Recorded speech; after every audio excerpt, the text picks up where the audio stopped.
اب ہم آپ کو ادریس علیہ السلام کے بارے میں بتاتے ہیں۔ ایک حدیث میں ہے کہ آدم اور شیس علیہ السلام کے بعد ادریس علیہ السلام پہلے نبی ہیں۔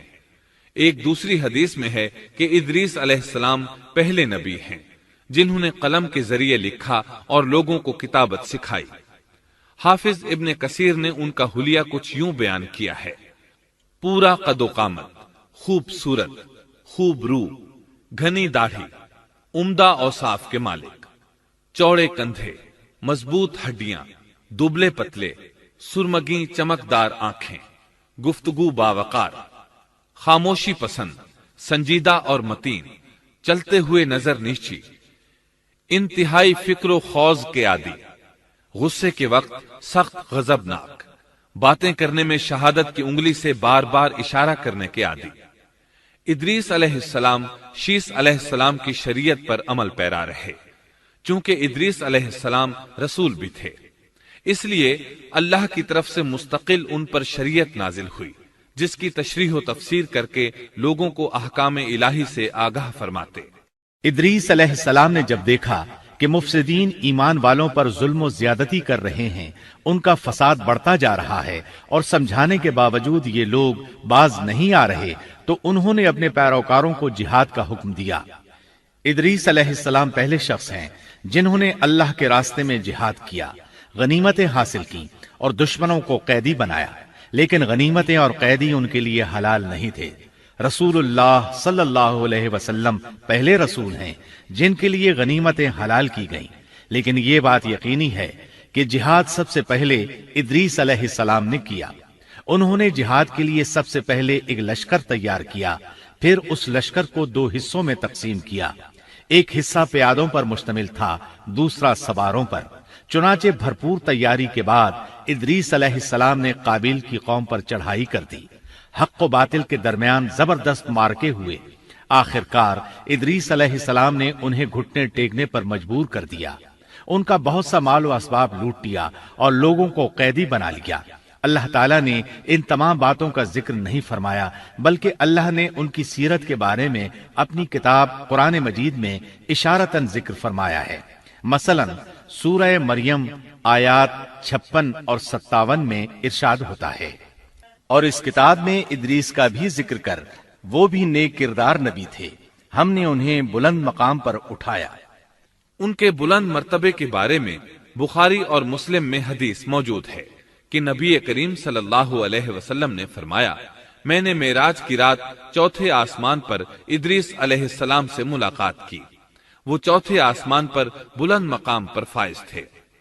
ابن جریر نے ایک روایت بیان کی ہے، وہ روایت اس بات کی وضاحت کرتی ہے کہ اللہ تعالیٰ کے ارشاد سے کیا مراد ہے، اس کا کیا مفہوم ہے۔ ابن جریر کے علاوہ دیگر بڑے بڑے مفسرین اور مورخین نے بھی اس روایت کو ذکر کیا ہے، لیکن اس کی کوئی صحیح سند نہیں مل سکی۔ وہ روایت یہ ہے: ابن ابی حاتم وغیرہ نے اس روایت کو ہلال بن یسار سے بیان کیا ہے۔ وہ کہتے ہیں میری موجودگی میں ابن عباس رضی اللہ عنہما نے کعب رحمت اللہ علیہ سے پوچھا: کعب، ادریس علیہ السلام کے متعلق اللہ تعالیٰ کے اس قول ہم نے انہیں بلند مقام پر اٹھا لیا کا کیا مطلب ہے؟ تو کعب رحمت اللہ علیہ نے جواب دیا: اللہ تعالیٰ نے ادریس علیہ السلام پر ایک مرتبہ یہ وحی نازل فرمائی: اے ادریس، تمام اہل دنیا جس قدر روزانہ نیک عمل کریں گے ان سب کے برابر میں تجھے ہر دن اجر دوں گا۔ ادریس علیہ السلام نے یہ سنا تو انہیں خواہش محسوس ہوئی کہ میرے اعمال میں روز افزوں اضافہ ہو، اس لیے عمر کا حصہ طویل ہو جائے تو اچھا ہے۔ انہوں نے وحی الہی اور اپنے اس خیال کو ایک رفیق فرشتے پر ظاہر کر کے کہا: اس معاملے میں موت کے فرشتے سے گفتگو کرو تاکہ میں نیک اعمال کا زیادہ سے زیادہ وقت حاصل کر سکوں۔ اس فرشتے نے جب یہ سنا تو ادریس علیہ السلام کو اپنے بازوؤں پر بٹھا کر لے اڑا۔ جب یہ 4تھے آسمان سے گزر رہے تھے تو موت کا فرشتہ زمین پر آنے کے لیے اتر رہا تھا، وہیں دونوں کی ملاقات ہو گئی۔ دوست فرشتے نے موت کے فرشتے سے ادریس علیہ السلام کے بارے میں گفتگو کی۔ موت کے فرشتے نے دریافت کیا: ادریس علیہ السلام کہاں ہیں؟ اس نے کہا: میری پشت پر۔ موت کا فرشتہ کہنے لگا، مجھے اللہ کی طرف سے یہ حکم ملا ہے کہ چوتھے آسمان پر ادریس علیہ السلام کی روح قبض کروں۔ اس لیے میں سخت حیرت میں تھا کہ یہ کیسے ممکن ہے، ادریس علیہ السلام تو زمین پر ہیں۔ چنانچہ موت کا فرشتہ ادریس علیہ السلام کے پاس آیا، ان سے اجازت طلب کی اور ان کی روح قبض کر لی۔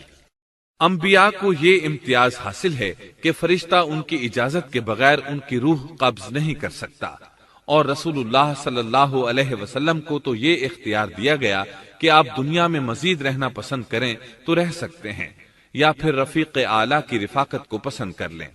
آپ نے رفیق اعلیٰ کی رفاقت کو پسند فرمایا۔ اس طرح ادریس علیہ السلام کی روح چوتھے آسمان پر قبض کی گئی۔ انہیں بھی عیسیٰ علیہ السلام کی طرح آسمان پر اٹھایا گیا۔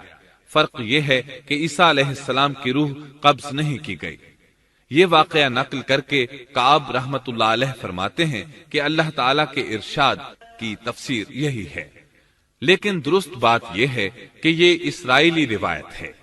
ادریس علیہ السلام کی وفات ہو گئی تو لوگ فساد میں اور بڑھ گئے، ان میں شر پھیل گیا، تاہم وہ توحید پر قائم رہے۔ بت پرستی کا ان میں کوئی شعور نہیں تھا۔ لوگ آدم علیہ السلام کی وفات کے 1000 سال بعد تک توحید پر قائم رہے۔ ان میں فسق و فجور ضرور تھا، لیکن شرک نہیں تھا۔ اللہ تعالیٰ کے اس ارشاد دراصل لوگ ایک ہی امت تھے کا یہی مطلب ہے۔